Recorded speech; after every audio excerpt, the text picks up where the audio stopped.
How is everyone hear me on this okay? How is everyone doing today?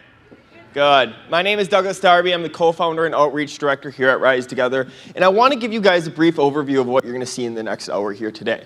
So what is Rise Together? Rise Together is a grassroots movement that goes out and they educate today's youth on the dangers of not only substance abuse, but mental illness. Now here at Rise Together, it's our mission to go out and to create communities where the youth can be heard, they can be loved, and they can be inspired to live in hope for that day, for that moment, for the rest of their lives, whatever that means to them. How we do that is through our own personal story, which you'll get a chance to hear a bit of later.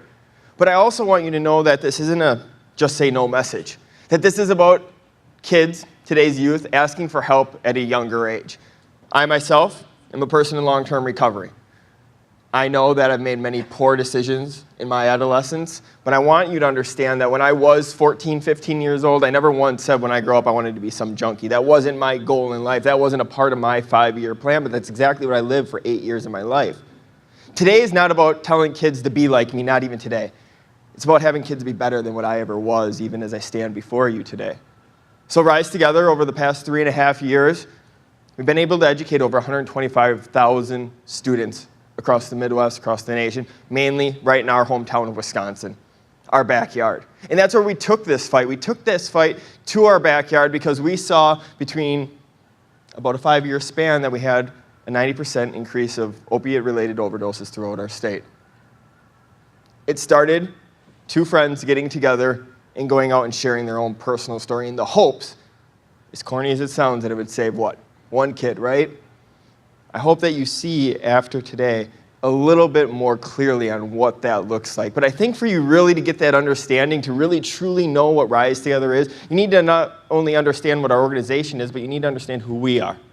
You need to understand how this started. It started with a story. But to understand my story, you come back with me long before active addiction. You come back with me to my own hometown. Now, I myself am from Seattle, Washington. And maybe even more importantly than knowing who I was, you need to know who my father was. Now, my dad was an alcoholic. My father was a methamphetamine user. My dad was a heroin addict. I don't want you to get it twisted. My father was a good man.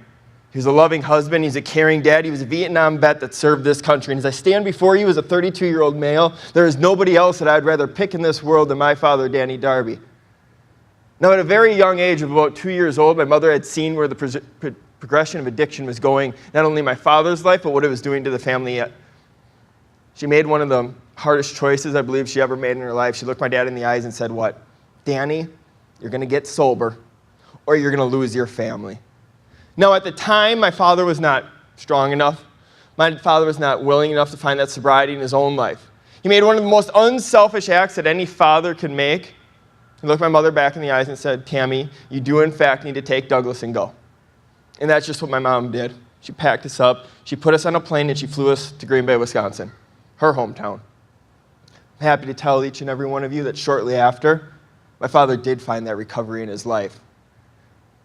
That for 10 years of my childhood, I got to go back to Washington. I got to spend my summers with my dad. My father spent every waking moment he possibly could with me. I watched my dad accomplish some of the most amazing things.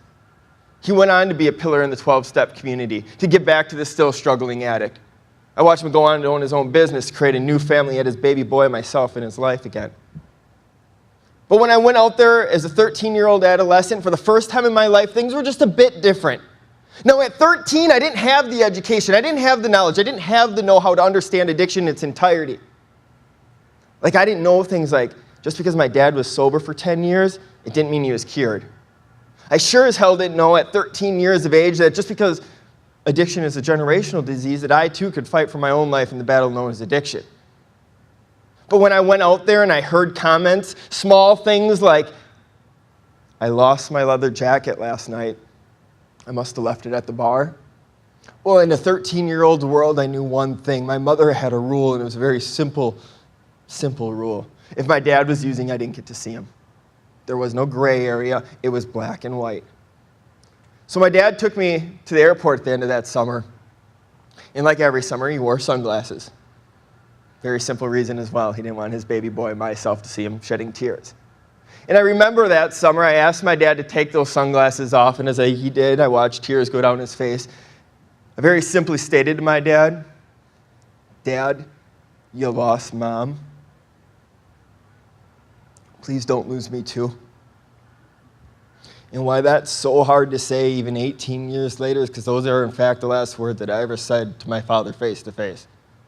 You see, I didn't see my dad the last 2 years of his life. But on August 26th of 2000, about a week before I was to start my own freshman year of high school, I watched my mother receive a phone call. I watched her sob on that receiver, and she hung it up, she turned over her back shoulder, and she choked those words out, "Baby, I am so sorry, but your father is dead." I was 15 years old, and I just found out that my dad died with a rope around his neck and a needle in his arm. I was 1 week from starting my freshman year of high school. I don't know if you guys remember what that was like, but it was exciting. It was a little bit nerve-wracking for me. You know, when I should have been getting acclimated to classes or going to Friday night football or doing any of the normal things a normal 15-year-old kid should have been doing, I wasn't. Instead, my ass was back in Washington, and I was watching my father get put into the ground. So if it sounds like I'm upset, if it sounds like I still do carry some of that anger, it's because I do. Because my father stole those moments from me. He took that from me. I had drawn it in stone, if you will, right then and there that I was never going to do that. I was never going to become what my father was. I was never put my family through the things he put me through. But you also need to understand who I was as an adolescent. Let me tell you what I wasn't. I wasn't a straight-A student. I was not the all-star athlete. I was a 15-year-old kid that had dreadlocks to the middle of my back, wore big hemp necklaces. I drove an '89 short school bus. And to be perfectly honest with you, I still have pot leaves tattooed on my body to this day. It was something I was flamboyant with, right? Something I was good at. I used to joke that I wanted to be some rock star. I just never wanted to play music, or even to the point that I wanted to go pro in addiction. Like it was some kind of badge of honor to carry around with me. Again, at 15 years of age, I didn't really have the understanding of what addiction was in its entirety. I'm not here today to talk about gateway drugs. I'm here to tell my own personal story. So yes, myself, I tried marijuana at the very first time at the age of 9 years old. I started every day actively using right around the time of my father's death, 15 years old. But to me, the addict, regardless of the substance I first tried, when I did try that substance, it opened Pandora's box in my head.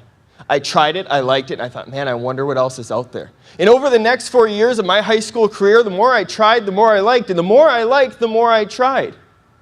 So regardless if it was the hallucinogenics or the ecstasies or the cocaines or the methamphetamines or the plethora of pharmaceutical drugs that ran rampant through my all-American Midwest D1 high school 10, 12, 14 years ago, not only were these pills and prescription medications accessible, but they were acceptable.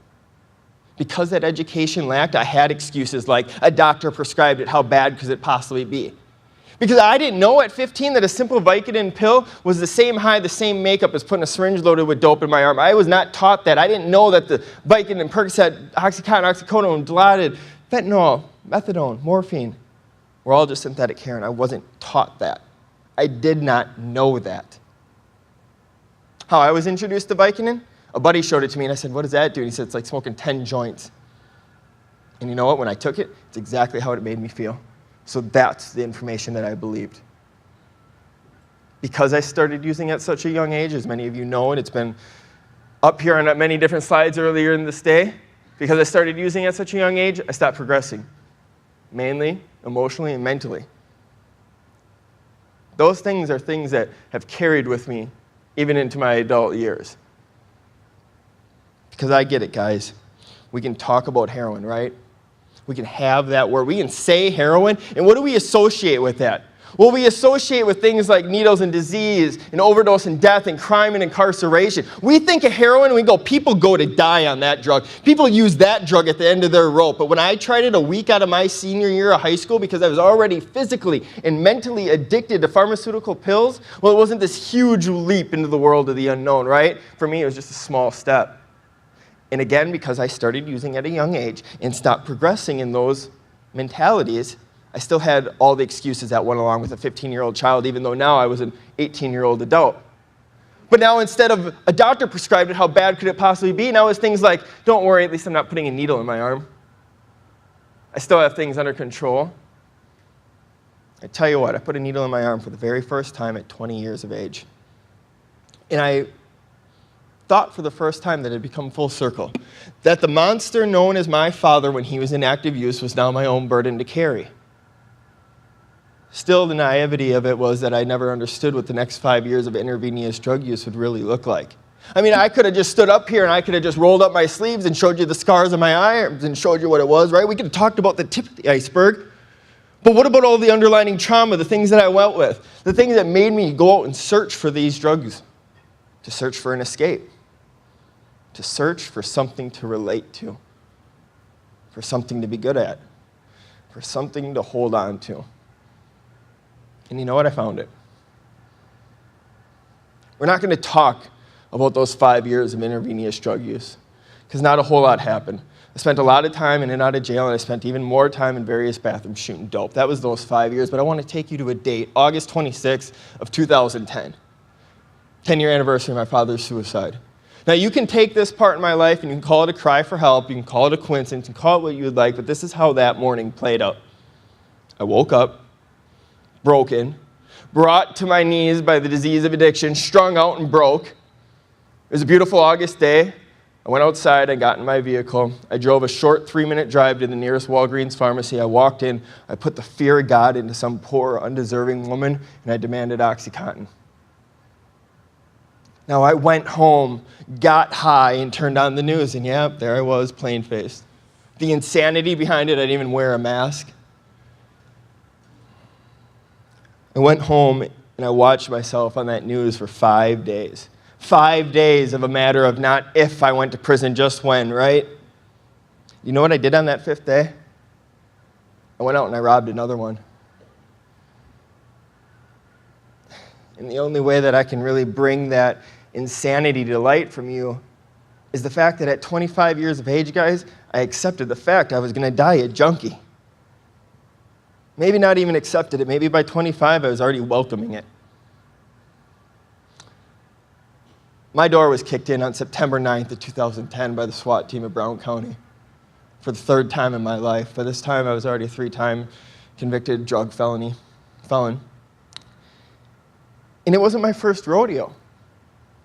It wasn't like I wore a mask. It wasn't like I was trying to hide it. But when they came and they arrested me and they took me to jail, you can call it that rock bottom, if you will. But the real rock bottom actually came the day after, I think. It's the day I wear tattooed on my left arm. Now, September 10th of 2010, yeah, that's the first day in my life that I never put a needle in my arm. The first time. It's also the day that I woke up in India Pod in Brown County Jail in Green Bay, Wisconsin. And I had a stack of white paper under my door.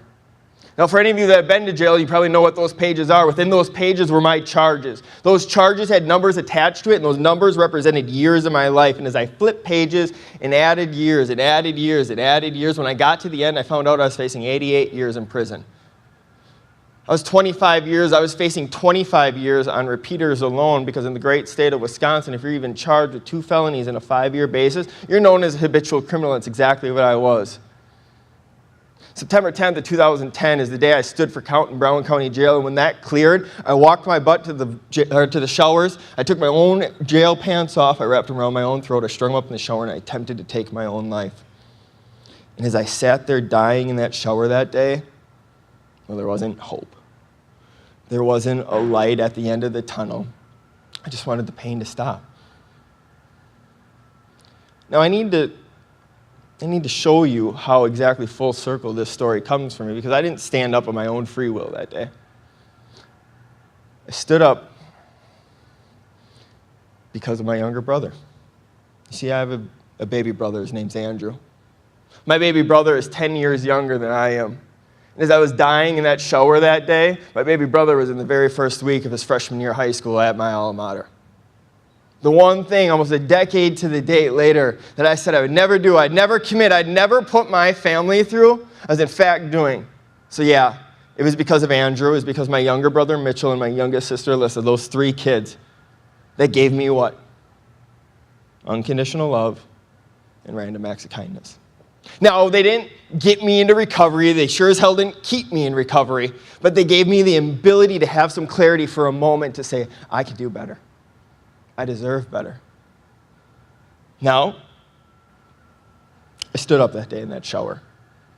I proceeded to go through the worst 19-day cold turkey detox that I've ever experienced in my life. A purgatory is so bad that I still don't talk about it to this day. But when I emerged from that cell, I emerged sober for the first time in my adult life. For the first time in my adult life, I didn't have something the size of an aspirin controlling every action, every moment, every decision of my daily life. I can't for a minute begin to tell you what it's like to admit to a room full of strangers that's almost 7 years ago, I wanted nothing more in this world than to die. If I could paint a picture to each and every one of you of how beautiful my life is today, like I have the ability to say, last year I got to get on one knee and propose to the woman that I love at a Rise Together presentation. That I have an organization with my best friend, Anthony Alvarado, that we get to go out and we get to travel the country, and I get to speak to adolescents in the hope that it makes a difference.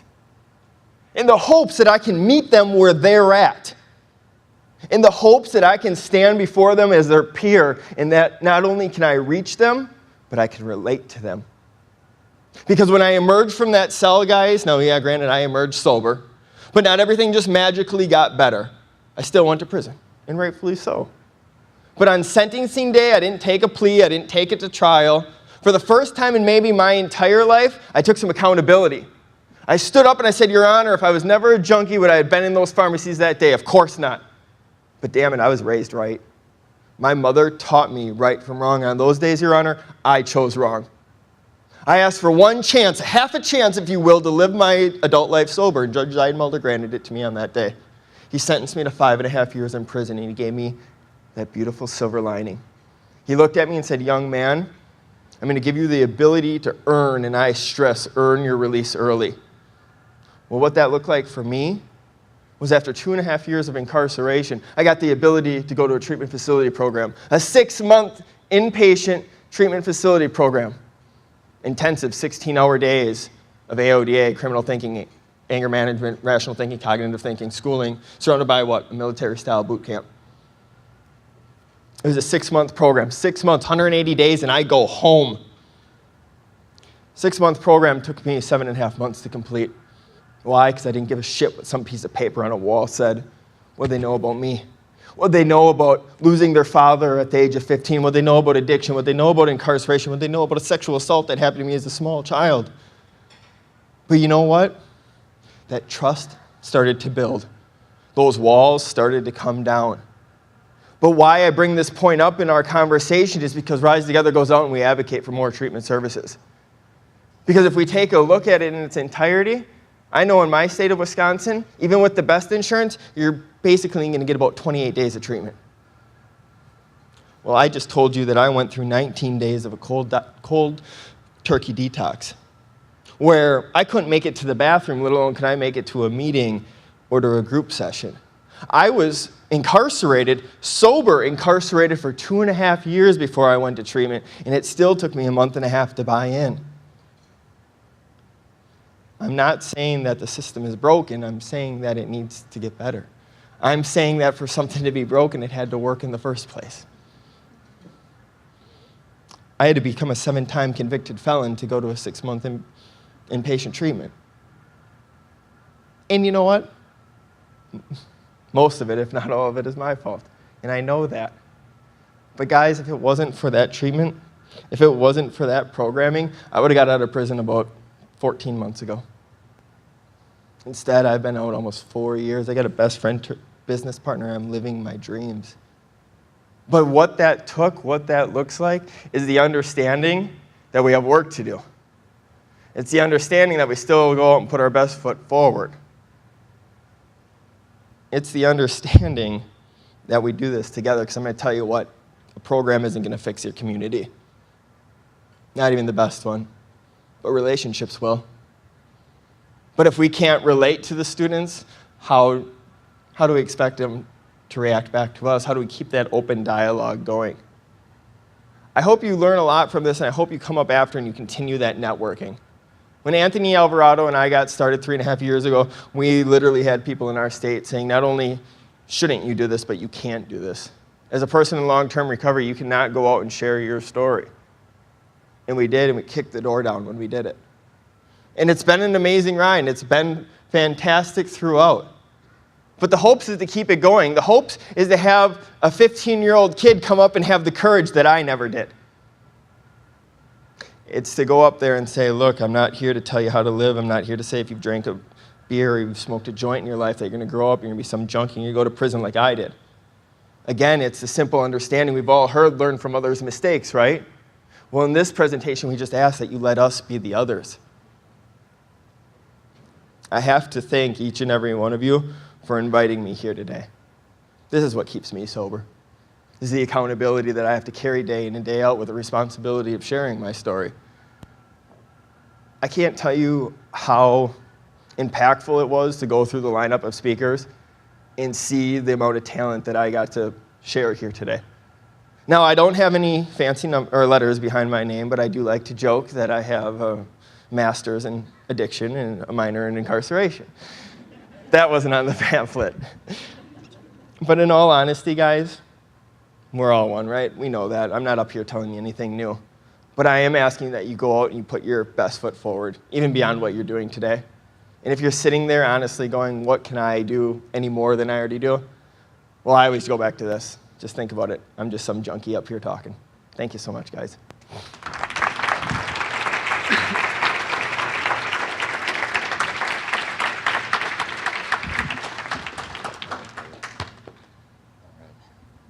Let's give it up for Doug one more time, please.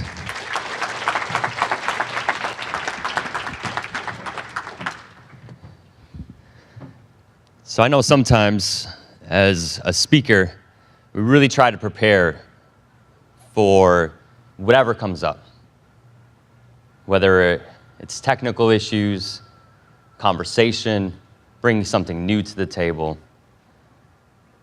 And then I started to think about the conversation that we're having, and about addiction and mental health, and how can we work better together as professionals to help curb maybe some of the problems that we see in our community.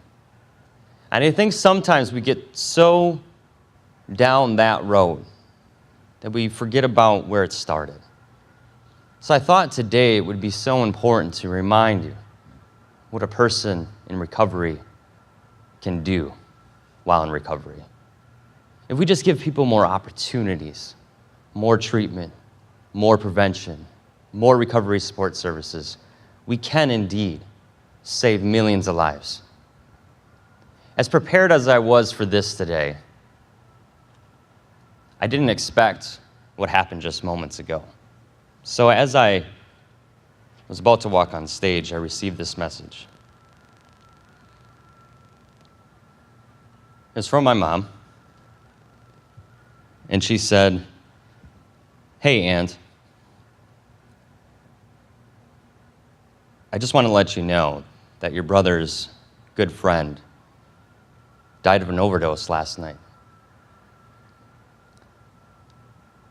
So if you could maybe reach out to him, he's having a pretty hard time." Now I know Richard, and I know his brother Eloy, so to walk up and try to prepare for that mentally wasn't expected.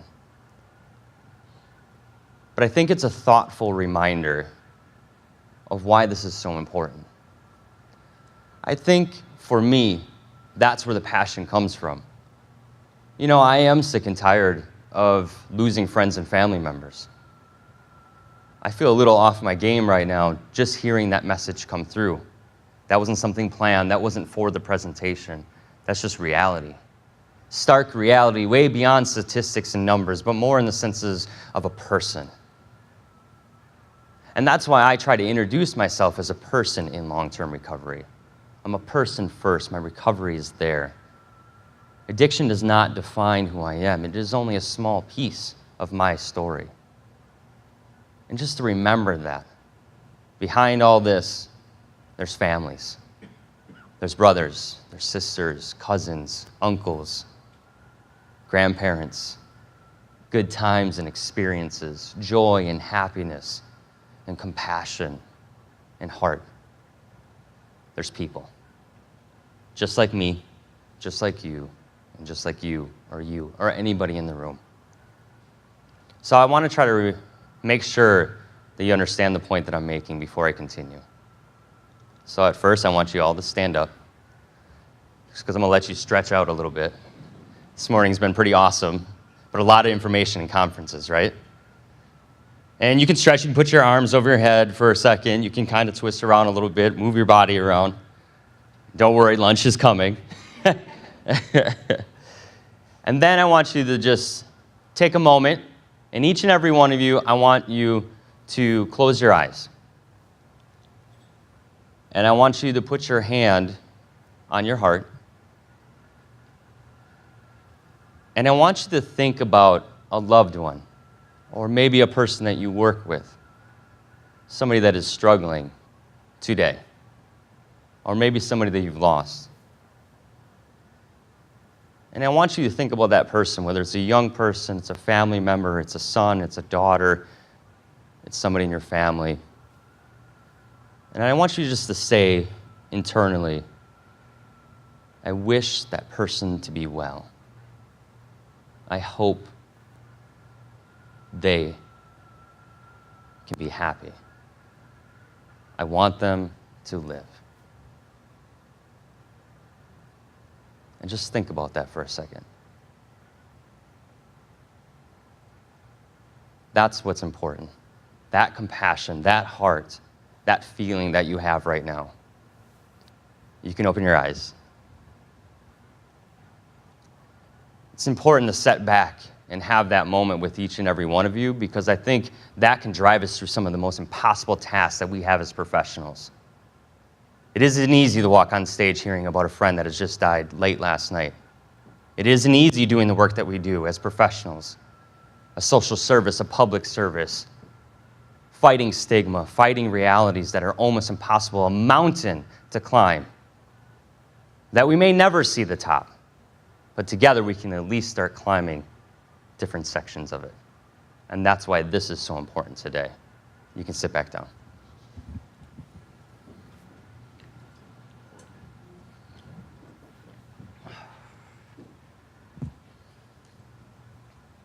So I thought, for me, like, who am I to do what we're doing today?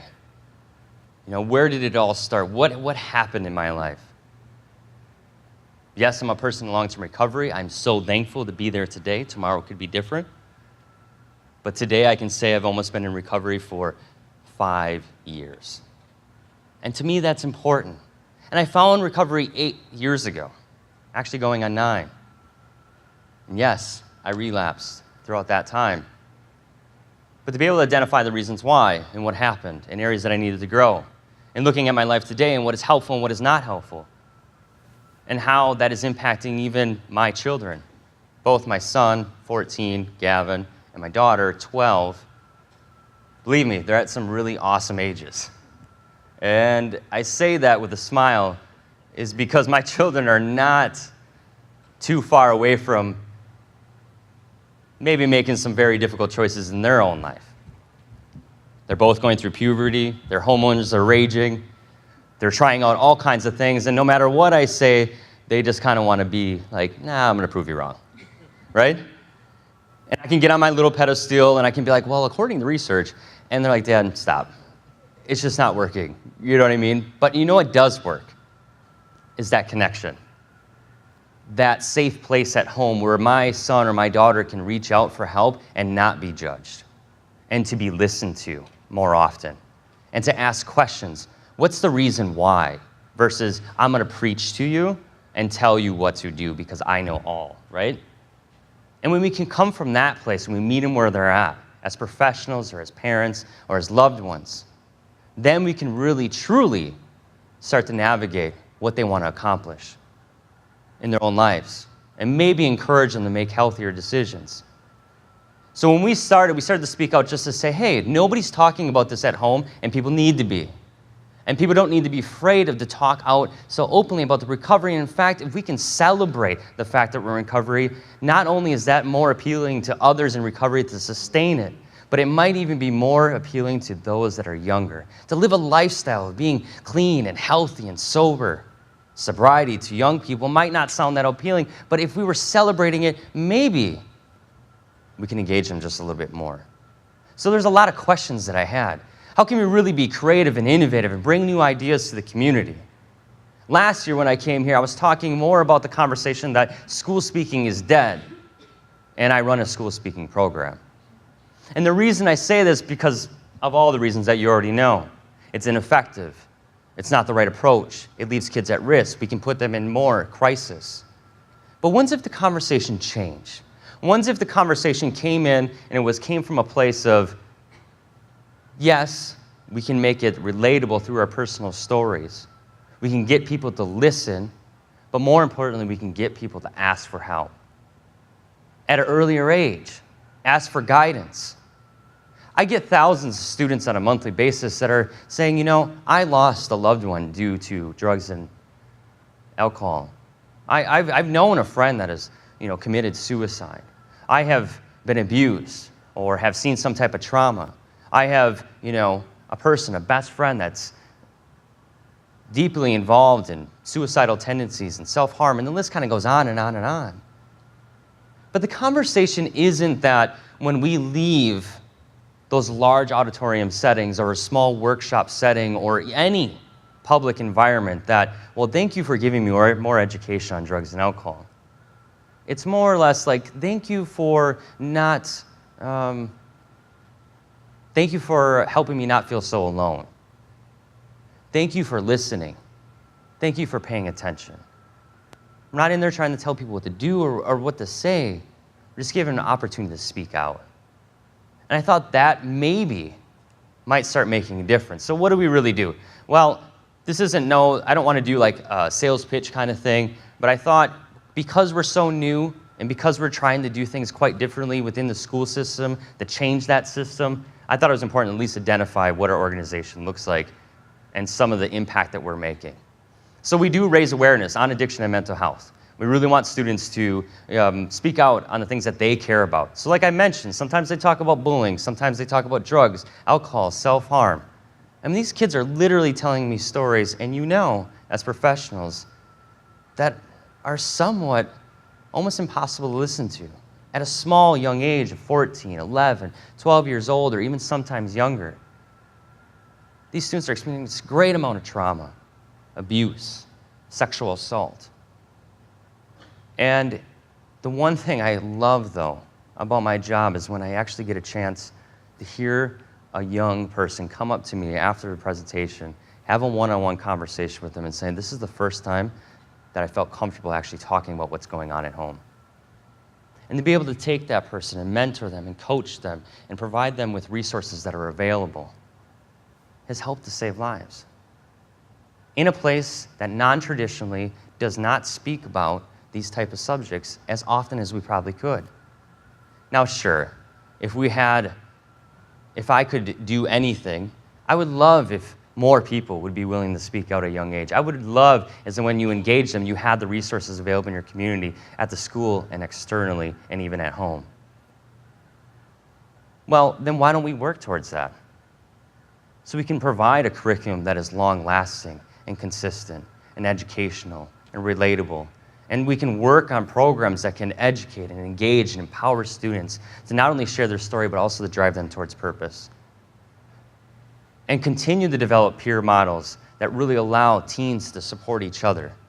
Because I think that's where the real healing can take place. If 40% of their time is actually spent in the school, and most of the things that we're talking about happen within that school or at home, but we're not talking about them at home or at school, then what are we doing? But why aren't we talking about them? Well, it's scary. It's not easy. I'll give you an example. I've been traveling the country for the last 3.5 years. I've done quite a bit of this kind of work. But I go at home, I talk to my son. It isn't always easy. This year alone, I've watched him go through puberty. I've watched him think about self-harm. I've watched him struggle with suicidal tendencies. I've watched him receive treatment and be successful. I've also watched him make some challenging decisions at school that impacted his academics. I've seen him stressed, somewhat depressed, but I've also seen him smile when he was supported and he was given a chance to grow. All those things, whether it was risky behavior, decisions, poor choices, as a parent, I wanted to come in and protect. As a parent, I wanted to come in and control. As a parent, I wanted to say, you're doing wrong. And automatically, from like this weird place, even though I know it wasn't the best, I wanted like, you're grounded forever, right? I mean, who here has kids? Raise your hand. Right? And you want the best for them. But then I started to realize, like, what was making a difference in my son's life are things that we know.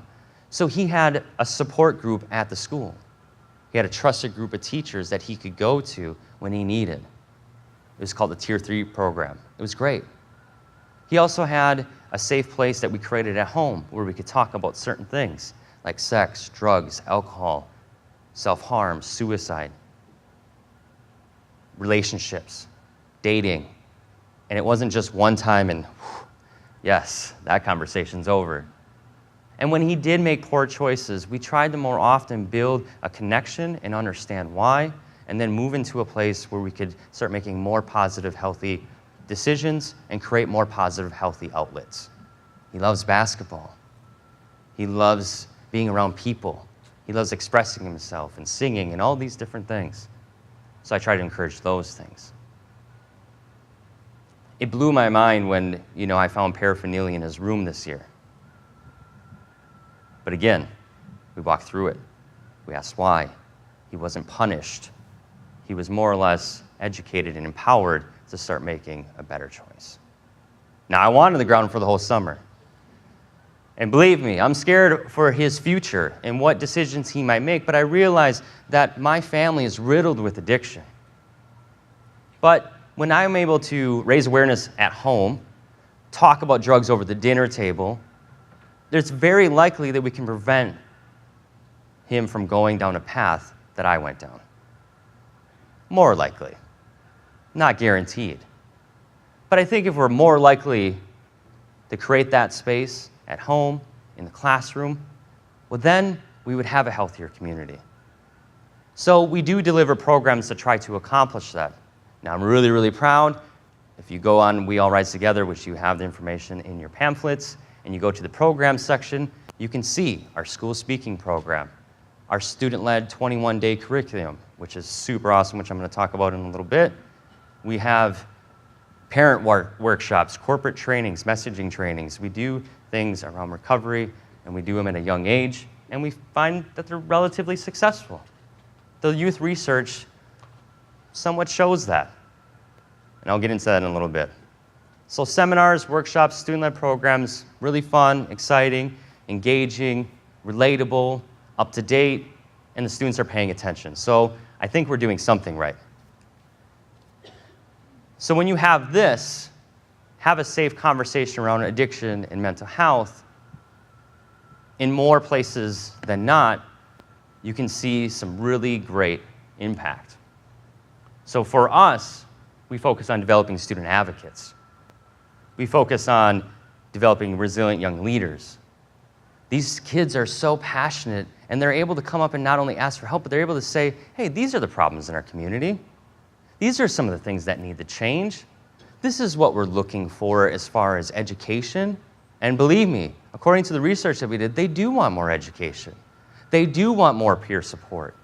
They do want more individuals that they can reach out for help, both at home and at school, and even in the community.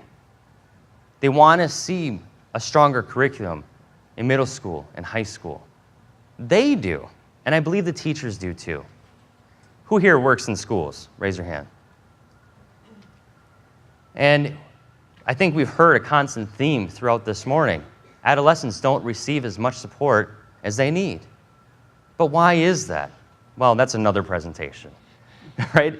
Changing the educational system isn't going to be easy. if we taught our kids more how to live versus maybe your core programs, or maybe at least if there was a more of a balance, we might see some of these things more prevented more. Now, receiving student testimonies are great. I love the conversation. They love what we're doing, they love us, and it's awesome. But I'm always a man of integrity. I always want to figure out ways, how can we do more? How can we impact more? And how can we do it in a new way that's actually up to date with our students that we're in front of, right? And that's hard for me. So I'm just asking a lot more questions. In our student analysis, yes, it's really cool to be able to say, yes, after a presentation or a workshop or a public engagement, 80% of the students are less likely to use drugs and alcohol. That's awesome. Fantastic. But what does that really mean, right? And I even got a chance to work with Sarah and really tease out some of the analysis questions and the survey questions for this new year, which that data is not available yet, so I'm not going to be able to show that to you, but I will be hosting it online soon, so stay tuned. You can actually just subscribe to our email list, and you know the work. We can send that information to you. But this is important. If they're 80% less likely to use drugs and alcohol, well, how long does that last in? And if I know that I've been able to serve 47 plus different counties across the state of Wisconsin, I have a large idea of what our young people sound like, look like, and what they're interested in the state of Wisconsin. And what I'm finding as we travel across the nation, we're actually finding a lot of similarities. Students do want to be heard. They do want more programs. They do not want more anonymous hotlines, text lines, hope line services that can actually engage them whenever they need it. They want to be able to work with their friends and help and support their friends as well, but they don't know how to do some of these things. Okay, so then what? I'm going to tell you some things that you already know. I mean, when we found out that 1 out of every 2 students that use drugs and alcohol before the age of 18 are continuing to use, so about 50%, regardless of risky behavior, I started to ask more questions. Why? Why? We did a new report with the University of Wisconsin-Madison, and we did a year-over-year study. And some of the things that we found were quite alarming. You know, up to 70% of the students that we've been able to survey in the state of Wisconsin already use some form of drugs and alcohol before the age of 18. 70%. That's a large amount. And what we found is we were actually taking rural communities and larger metropolitan community studies, and it was about the same. Now, what are those substances? Well, you already know, right? Marijuana, tobacco, and alcohol were the top most widely used substances by teenagers. Most students start around the age of, 12? Maybe a little older, 14 years old, 13 to 14 years old, so right around 8th grade. We've heard this before, right? So not too much of a big of a surprise, but I also ask them all kinds of different questions. Well, why? Well, I'm curious, right? They're socially acceptable, they're accessible, they're available. I don't see them as a risk. I'm not going to end up like that. And besides, any education that we do have in school isn't engaging anybody. So it's not really an interest to even pay mindful attention to this subject. I literally will sit in the bleachers at the schools before our presentations and just listen to the conversation and ask them, what are we here for? What are we here for? What are we here for? Like, I don't know, something on drugs and alcohol. Stupid. Like, I was like, yeah, that does sound, wait. You know? And then I walk up and they're like, oh man, that was a presenter. You know what I mean? And I'm just like, I get it. It's not a comfortable subject. We know it's highly stigmatized as well, so it makes it a little bit more difficult.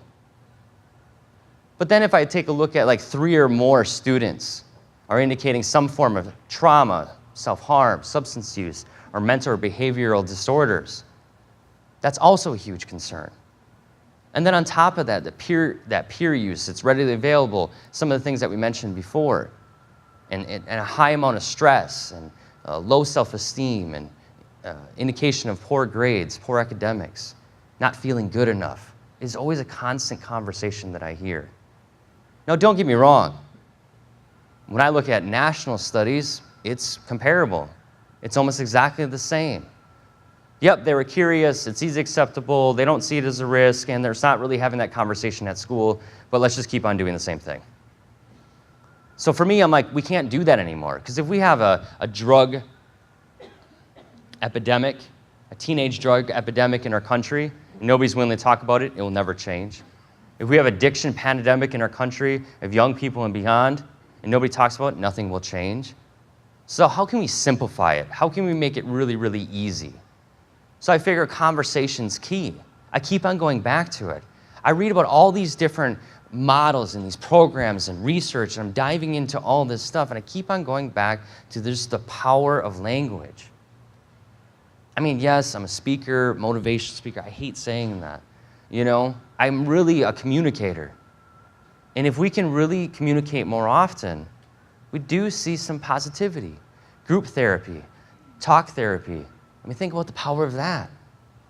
It's so cool when I get to work with students that literally will raise their hand and say, today is the day that I'm thinking about killing myself, right in front of like 800, 900 other peers.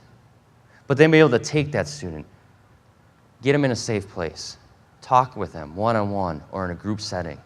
And before you know it, students are helping students. Well, one time I was thinking about suicide, and I did this, and it helped. Or one time I was thinking about this, and I did this, and it seemed to work pretty well. And then to be able to provide other ways to engage them with educational content. Like working with the National Suicide Prevention Lifeline, they have a really great Be the One To campaign. Be the one to save a life. It's just a really simple way to teach students or peers how to help other peers. Biggest questions I get is, how can I get involved and how can I help my friend? How can I get involved? How can I help my friend? You know how exciting that is? That's part of the answer. They want to get involved, they want to speak out, they want to share their story. Awesome, right? If we can say stigma is like a root cause to this addiction epidemic, the very silence of our nation continues to kill millions of people on a yearly basis, and people want to conversate, we should be jumping up in the room, right? Young people want to conversate. Could you imagine a world where like millions of people, millions of young people at the young ages of middle school and high school and college are just boisterous about what they believe in, talking about issues that they care about, advocating at a young age, changing the very community culture right in their own hallways on a daily basis, standing up for what they believe in, helping individuals that are being bullied, helping individuals that are struggling with drugs and alcohol, and supporting them so that student consistently on a daily basis doesn't feel alone. Think about that. So I think about that every day. And I really think like Rise Together, as awesome as I think it is, it's only a very small part of the solution. So we're going to keep on doing research. We're going to keep on asking questions. We're going to keep on putting together really easy to deliver programs that schools can use all across the country, that families can use at home. I think it's really important that you check out, some of those resources that we have listed online. We have a Find Help section. We have a program section. We have a youth research section. You literally can download our youth research, our year-over-year study that we did at the University of Wisconsin, right in that youth research section. You can use it as professionals. You can take a look at that data. And that's my role. I'm just trying to create enough conversation and enough research to give it back to you so you can do your jobs better. I think that's how we change our community. I think that's how we change our schools. Take what we have and support it more than we have. Thank you so much. My name's Anthony.